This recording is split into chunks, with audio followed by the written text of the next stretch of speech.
Hi, I'm Casey Holdahl, joined by Lamar Hurd. Today we're going to talk about the Trailblazers' perfect quarter against the Spurs in the 1990 season, one of the best seasons in Trailblazer history. Yeah, well, you have a quarter where you go 22 of 25 from the field. You got to feel like things are going right.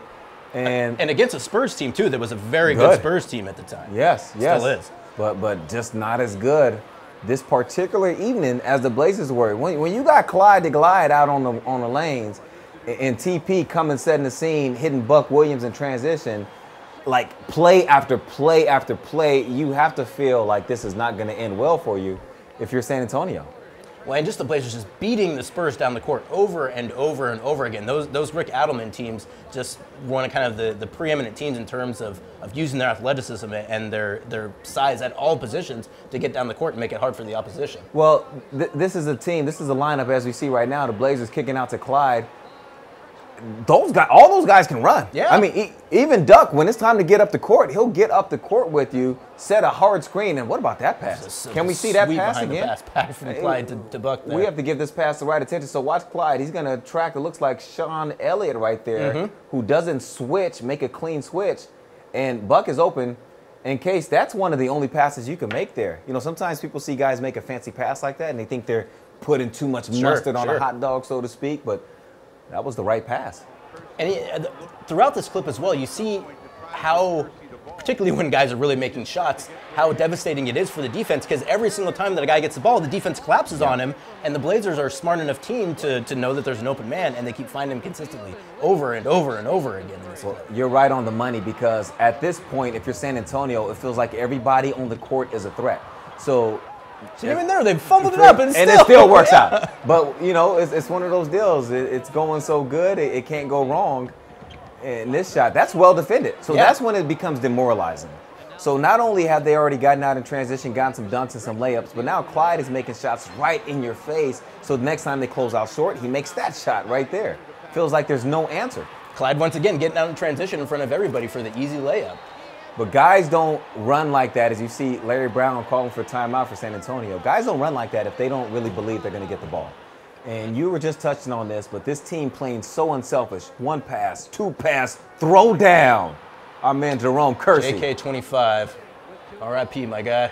Yes. Look at Duck here. He's got Strickland on him. He knows it's cooked. Mouse in the house. Just get out. Mouse in the house. Too little. Duck again. Duck from the baseline, too, was, again, a guy who doesn't get the credit he probably deserves for how nimble he was, and really just how skilled he was with that kind of one-handed set shot that didn't look great, but man, he was just completely. This is the year, one of the 2 years that Duck made the All-Star team too. Good point. Blazers started this season, I believe, by winning their first 11, and then they went 19 of 20 to start the season. Well, I'm sure this game had a whole lot to do. Yeah, no, I think it did. This is that footage that you want the whole league watching. Woo! Oh my goodness. Case, he threw that the length of the court. Kevin Duckworth, a phenomenal outlet passer. And before the pass takes place, you got to have the vision. You have to know that your man has the step, where to put the basketball. There's some precision that comes into place. JK with the long two, not afraid to pull up. He's making jump shots. Well, forget about it, you know, because you know he wants to get into that lane and dunk on you. But the farther he creeps out from the basket, man, that's just one of those many things that made this team, this roster special. Danny Ainge wide open from three, and that was part of it too. At this point, you kind of get the sense that the Spurs are maybe a bit demoralized. Yeah, because you're not intentionally leaving Danny Ainge open from three. And 42-17, that's. The game's already in the bag. Yeah, pretty close. Look at this shot.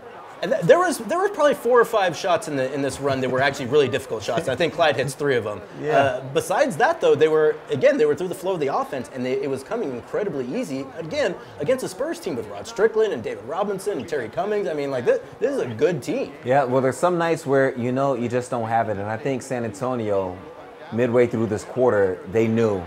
Look, we can't mess with these boys. They're on something different tonight. I don't know what or why, but they are.